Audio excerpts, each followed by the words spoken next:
There is a major effort taking place to curb free speech in this country, irrespective of our Constitution, our Bill of Rights. And free speech advocates say the United Nations has come down on precisely the wrong side. The United Nations has adopted what it calls a resolution combating defamation of religions. The United Nations now wants to make that anti-blasphemy resolution binding on member nations, including, of course, our own. That would make it a crime in the United States if the United Nations were to have its way to criticize religion, in particular, Islam. Kitty Pilgrim has our report. The UN General Assembly is considering a binding resolution urging member states to make it a crime to criticize Islam. What they would do would be to make it illegal to put out a movie or write a book or a poem which somebody could say was defamatory of Islam. The so-called anti-blasphemy resolution would call on governments to pass their own laws to determine what can be said about religion in public. The resolution urges states to provide within their respective legal and constitutional systems adequate protection against acts of hatred, discrimination, intimidation, and coercion resulting from defamation of religion. But the U.S. says the concept of defamation of religion has another meaning. While appearing in name to promote tolerance, the implementation of this concept actually fosters intolerance and has served to justify restrictions on human rights and fundamental freedoms. Even talking about the influence of Islam on terrorism could be called criminal under this resolution if adopted by an individual country. You are entitled to say that in America, but not if the UN has its way. They would criminalize that kind of practice, and they are trying to do it elsewhere around the world. A group of 57 Organization of Islamic Countries, the largest bloc at the United Nations, has been pushing it out of concern, it says, over anti-Islamic behavior, saying this resolution is a major step towards sensitizing the international community on the serious impact of defamation of religions. Last December, the General Assembly passed it as a non-binding resolution. And this year, a binding resolution is expected to be introduced as early as March. Human rights activists say its influence is already being felt. There have been a number of prominent cases, most recently in India, for instance, the editor of a newspaper was charged for reprinting an article that had initially been printed in the UK. While the article mentioned the three major religions, Christianity, Judaism, and Islam, the editor was arrested for, quote, hurting the religious feelings of Muslims. Now, essentially what this resolution would do is to urge countries to pass laws in their country which would be unconstitutional in the United States and basically violate the spirit of many Western judicial systems, Lou. Yeah, a couple of questions. One is, of those 57 nations supporting this resolution, how many of them are democracies? I couldn't tell you, but many of them are Islamic countries. Pakistan has led the charge on this and has tabled this resolution. So they're not democracies, and they're fascinated with their own precepts about what would constitute the way to run a nation, not like ours. Is there any discussion, or perhaps of simply, if the United Nations insists on doing this, sort of bulldozing the building, getting it out of the way, and letting them go find another place to live? It wasn't really discussed in my my discussions today. Well, perhaps we can raise that as an alternative to impinging on our constitutional liberties. Kitty Pilgrim, thank you very much. Appreciate it. From the United Nations. What a place. Well, joining me now with more on the UN effort to stifle free speech, to squelch it, really, is Christopher Hitchens. He's Vanity Fair columnist, author of God is Not Great, How Religion Poisons Everything. Christopher, I have to say, first, welcome. Great to have you back with us. Secondly, how dare these people attempt such a thing?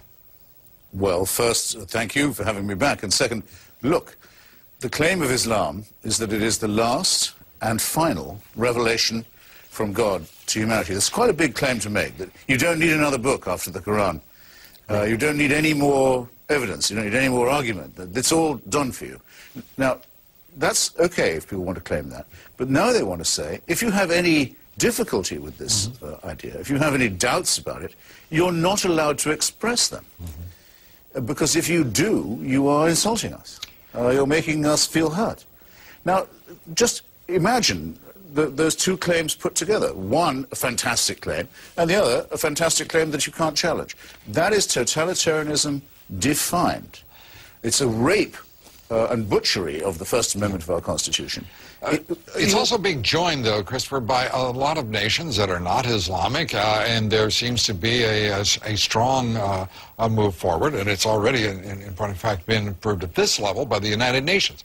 I have to say that we're reaching a point in the United States where we've got a group of people who will go around clucking, saying, oh, yes, this will be just fine, irrespective of our constitutional rights, because there's some, you know, we have Americans now. There is a movement afoot in this country for hidebound orthodoxy of all sorts of extremes, politically, religiously, in which people say, you know, the heck with the Constitution, there are higher issues at order here. You're quite right about that. I mean, when Salman Rushdie was sentenced to death by a senile theocrat in Iran for writing a novel, the Archbishop of Canterbury, His Holiness the Pope, certainly the Sephardic chief rabbi of Israel, and many other religious figures joined with Khomeini, not in exactly endorsing the fatwa, the death sentence, but in saying the problem was blasphemy. That they agreed with the Ayatollah to that extent. The problem was not the destruction of free speech and free expression, but the hurt feelings of the religious.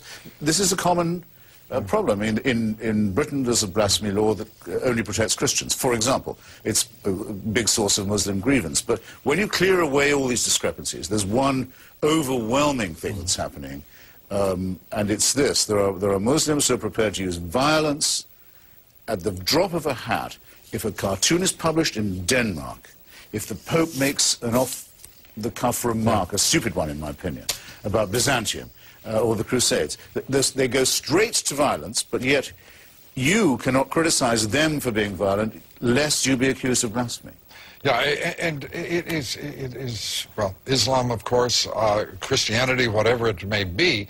The United Nations is getting a bit burdensome, it seems to me, to anyone who's interested in freedom. Whether it be through the World Trade Organization, whether it be all sorts of institutions, organizations, ranging in issue from global warming to anti-blasphemy. Yes. This is becoming a totalitarian, authoritarian organization. And political correctness is really an effort to control, more seemingly to me at least, nothing more than an effort to control thought.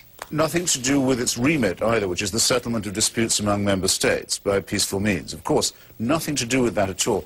And remember, thanks to Eleanor Roosevelt, all member states or applicants for membership of the UN were not compelled, but were strongly urged to sign the Universal Declaration of Human Rights, which, among other things, protects freedom of expression. And the countries that refused could still join, but remember that they were the then Soviet Union and Saudi Arabia.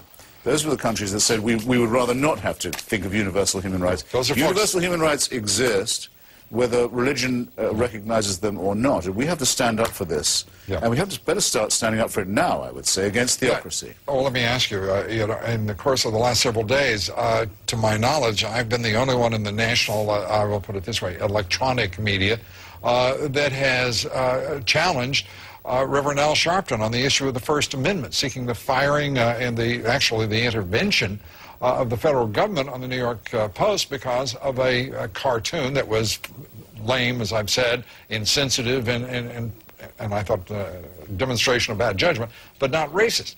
Where in the world has the national liberal media been on that issue? It was a very crummy cartoon, I have to say. Absolutely. But I can't imagine what they were doing. It wasn't... another crime, by the way, it wasn't funny. I mean, can we just say that that's also an offense? Oh, I started out with lame. Extreme, yeah. Being unfunny is a fantastic failure in a cartoonist. And I think we should have people's heads well every time they don't perform. The federal government has no competence in these matters. Right. And it can't be solicited for this. Now, just scroll back a bit. I've been to Friday prayers in Tehran. Right. Several times. Christopher, I'm going to have to leave you at prayers organized chanting of death to America, death to Britain, death to Israel. its head of state is allowed to come to the UN. That's fine by me, but don't let them tell me that only those who criticize them are being blasphemous. Yep. Well, I have to say that my patience is ending primarily with the United Nations that's arrogant enough to think it should leave us subservient to its collective will. Christopher Hitchens, always good to have you here. Wish we had more time. Thank you. Okay. Well, we want to know what you think. Our poll question tonight is, do you believe the United Nations restriction of freedom of speech in the United States should be tolerated? Yes or no? Cast your vote at BlueDiamonds.com.